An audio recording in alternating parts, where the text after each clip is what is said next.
Good morning, students. Today I will continue with my same topic, exception handling in C++. In the last lecture, we had covered the exception handling definition, its mechanism, 3 keywords, try, catch and throw. उसके बाद then rethrowing an exception, multiple catches, how to use multiple catches in a same program. ये सब हम cover कर चुके हैं. Now we will start our next heading in the same chapter. आपके syllabus में ये टॉपिक जो है सच मैंशनड है, यानी इनहेरिटेंस एंड एक्सेप्शन हैंडलिंग या फिर exception handling and derived class. आपके सिलेबस में ऐसे लिखा हुआ है exception handling and derived class. Derived class लिखे हैं या फिर इनहेरिटेंस भी आ सकता है पेपर में, तो वो एक ही बात है. छोटा सा टॉपिक है, इसी को कंटिन्यू करेंगे हम.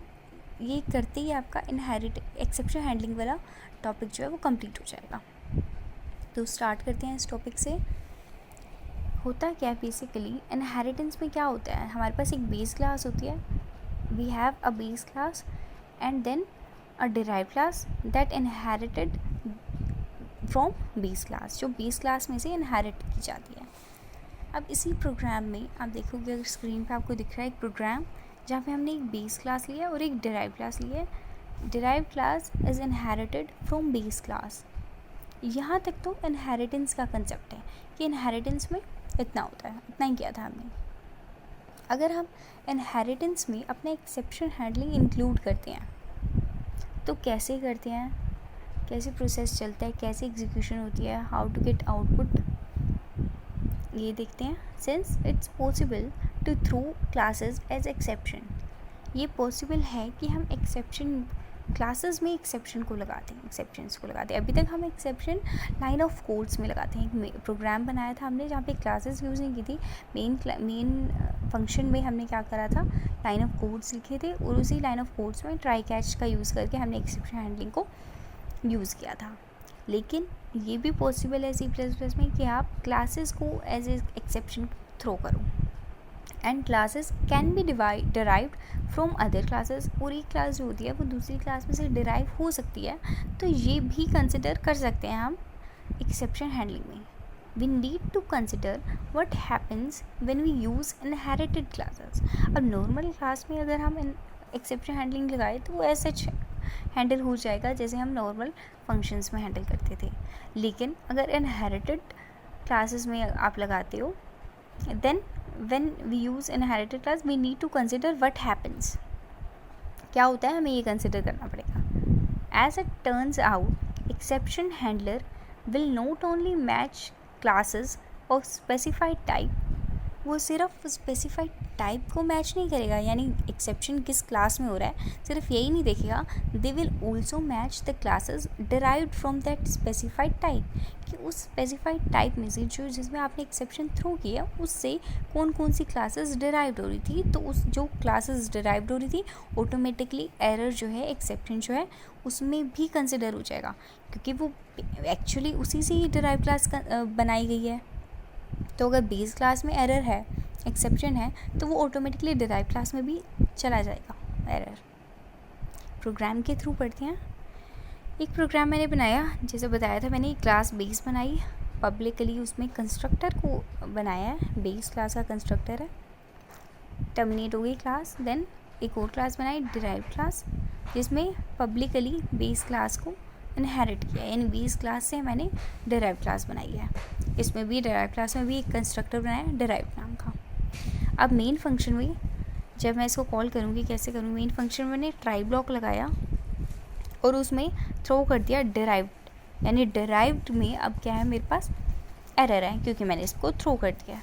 नाउ अब इस एरर को हैंडल करने के लिए मैंने क्या करा, कैच ब्लॉक बनाई, कैच नाम स्टेटमेंट कीवर्ड दी और उसमें मैंने डिराइव्ड बनाने की बजाय क्या करा, बेस टाइप का एक ऑब्जेक्ट क्रिएट किया. और ऐसे ही जब मैंने एक और क्लास पर एक और कैच स्टेटमेंट बनाई जिसमें मैंने डिराइव्ड किया, डिराइव्ड क्लास को कंसिडर किया है. आपने यही करना है. आप जब भी इनहेरिटेड क्लासेस में एरर शो करते हो, एन एक्सेप्शन थ्रो करते हो, तो आपने कैच करने के लिए दोनों को यूज़ करना है, दोनों कीवर्ड्स को यूज़ करना है, दोनों क्लासेस को यूज़ करना है, base and derive class.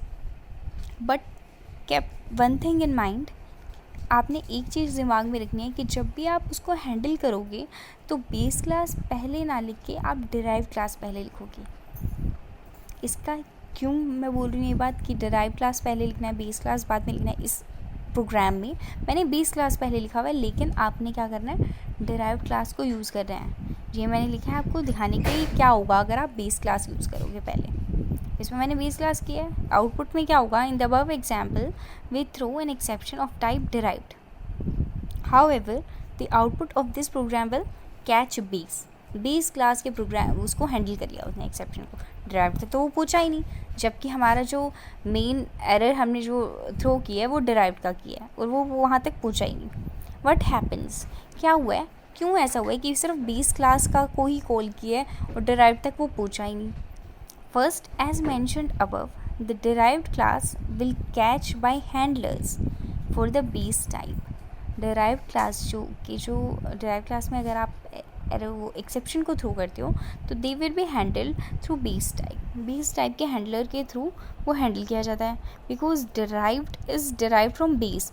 Derived जो है वो एक्चुअली डिराइव्ड फ्रॉम बेस, तो वो बेस क्लास के को उसने प्रिंट किया। Secondly the reason will be कि सीक्वेंशियल वे में हमारा जो होते हैं कंस्ट्रक्टर्स जो है वो काम करते हैं।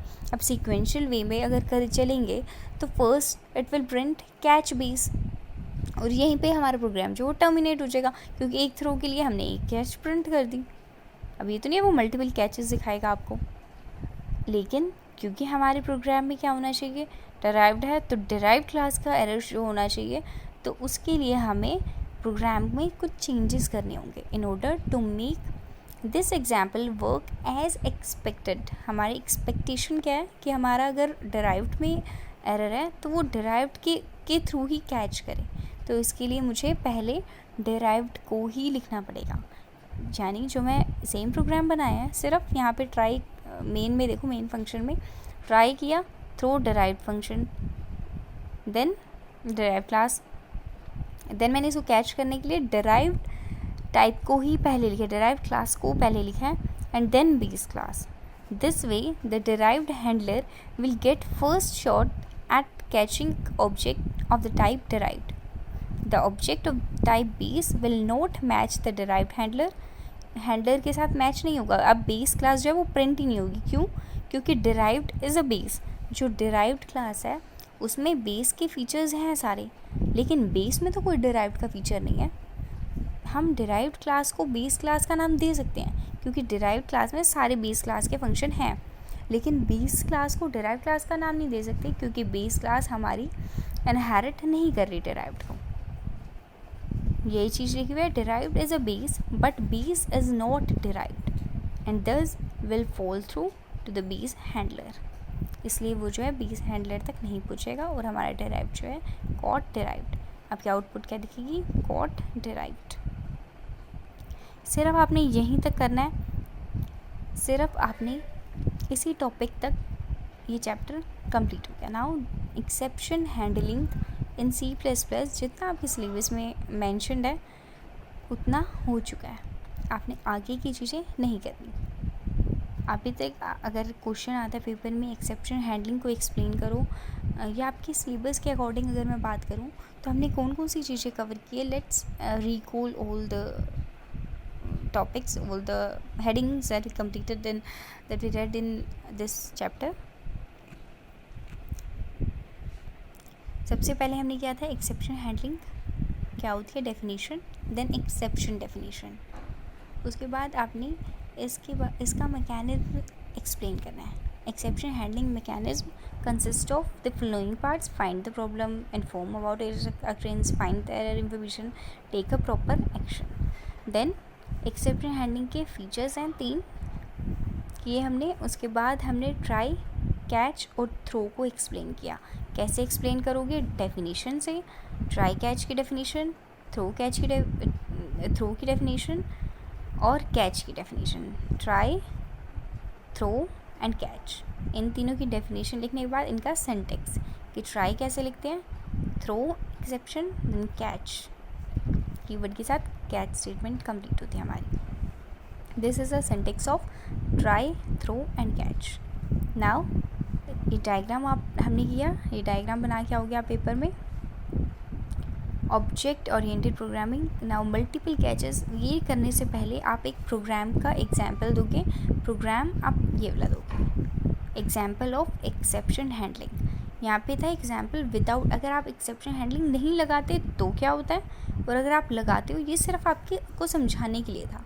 आप पेपर में ये वाला एग्जाम्पल लिख के आओगे. आप कोई भी एग्जाम्पल लिख सकते हो, ज़रूरी नहीं है ये लिखो, लेकिन प्रोग्राम एग्जाम्पल देना है आपने. मैकेनिज्म एक्सप्लेन करने के बाद try catch block, try throw catch block use करने के बाद, बताने के बाद आप इसका प्रोग्राम के थ्रू एग्जाम्पल दोगे.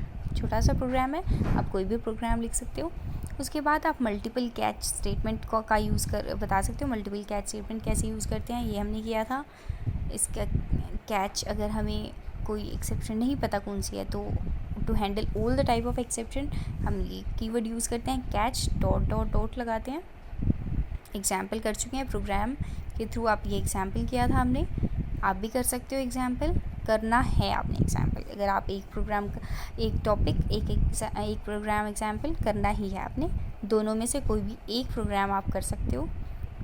देन हमने किया how to use multiple catch statement का एग्जाम्पल है ये भी किया था कि हमने एक प्रोग्राम में मल्टीपल कैचेस कैसे लगाने हैं, उसका प्रोग्राम किया था. देन उसका output exception handling, rethrowing, how to rethrow an exception. Exception को रीथ्रो कैसे करते हैं ये भी इम्पोर्टेंट है आपका. How to rethrow an exception program किया था. प्रोग्राम कंटिन्यू हो रहा है, उसका आउटपुट. इसके बाद आपने आज जो हमने करा exception handling and derived class, या फिर एक्सेप्शन हैंडलिंग एंड इनहेरिटेंस, वो करोगे और आपका चैप्टर इनहेरिटेंस वाला complete. Exception handling and inheritance and exception handling, individual exception handling दोनों ही कंप्लीट हो गए हैं. एक्सेप्शन हैंडलिंग में सिर्फ इतनी चीज़ें आपने कवर करनी है. Thank you students, thank you so much.